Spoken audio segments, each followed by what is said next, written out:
جب اشہد اشہد جب حیا علی الصلاۃ کی آواز آتی ہے مسجد میں آتے ہیں، کیا خیال ہوتا ہے کہ مسجد میں آ رہے ہیں؟ گورنر ہاؤس میں جائیں تو ہم بولتے ہی نہیں، خاموش رہتے ہیں۔ گورنر بات کرے گا تب ہم اس کی سنیں گے، وہ ہم سے پوچھے گا کوئی جواب دیں گے۔ حالانکہ گورنر ہم جیسا آدمی ہے، ہو سکتا ہے ہم گورنر سے زیادہ نیک ہوں، لیکن چونکہ اس کی ایک پوسٹ ہے۔ لیکن کیا اللہ کے ہاں ایسا ہوتا ہے؟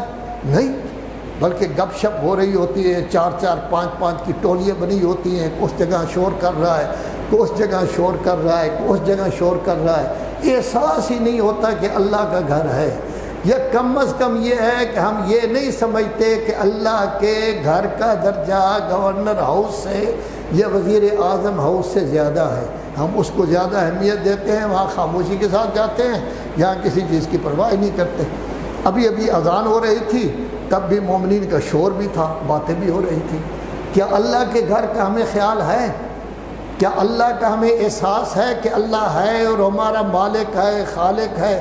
ایک قطرے سے ہمیں پیدا کیا ہے، اتنا اچھا انسان بنایا ہے، تمام نعمتیں اللہ نے دی ہیں، آنکھیں اللہ نے دی ہیں، عقل اللہ نے دیا ہے، جگر اللہ نے دیا ہے، گردہ اللہ نے دیا ہے، دل اللہ نے دیا ہے، سب کچھ اللہ کا دیا ہوا ہے۔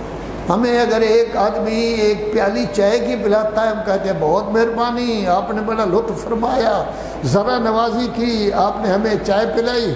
اگر 2 4 بسکٹ بھی ہوتے ہیں تو اور زیادہ تعریف ہوتی ہے۔ تو اللہ نے تو ہمیں پیدا کیا ہے ایک قطرہ آب سے، اس طرح چھوٹے جراثیم سے جس کو ہم وہ دوربین کے علاوہ دیکھ ہی نہیں سکتے، پیدا کیا ہے۔ کتنا خوبصورت پیدا کیا ہے، لیکن ہم اللہ کے گھر میں ہیں تو شور کر رہے ہوتے ہیں، ہمیں پرواہ ہی نہیں ہوتا۔ گپ شپ کرنے والے یہاں بھی ہوتے ہیں، وہاں بھی کھڑے ہوتے ہیں، پیچھے بھی بیٹھے ہوتے ہیں، ہمارے طالب علم بعض مولوی صاحبان بھی بیٹھے ہوتے ہیں، مومنین بزرگ بھی بیٹھے ہوتے ہیں، اذان ہو رہی ہوتے ہیں۔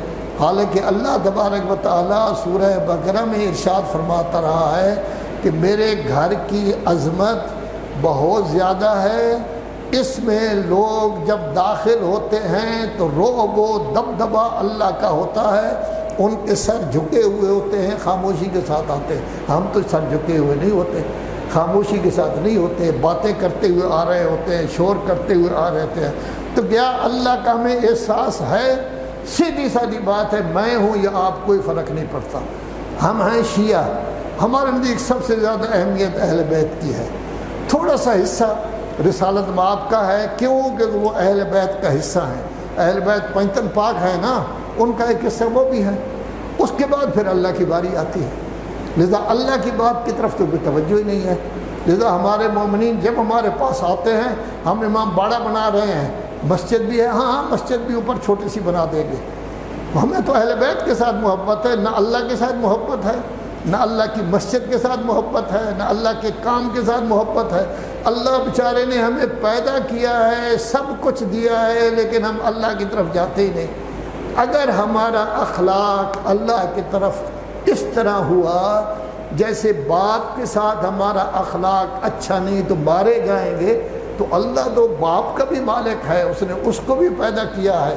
لذا سب سے پہلی چیز جو ایک بچے کو سمجھانے کی ضرورت ہے وہ یہ ہے کہ لا الہ الا اللہ کا کہنے کا مطلب یہی ہے کہ آپ لوگ کوئی کام بھی کریں گے اللہ کے حکم کے مطابق کریں گے۔ آپ ماشاءاللہ بہت زیادہ تعداد میں بیٹھے ہوئے ہیں۔ سن 72 میں، فروری 72 میں یہ مسجد آباد ہوئی۔ وہ سید صاحب ہوتے تھے ظاہر نقوی، جو پیش نماز کے پیچھے بیٹھتے تھے، واحد آدمی تھا جو اللہ اللہ کرتا تھا، مگر نہ آج تک ہم نے کسی مومن سے اللہ اللہ نہیں سنا۔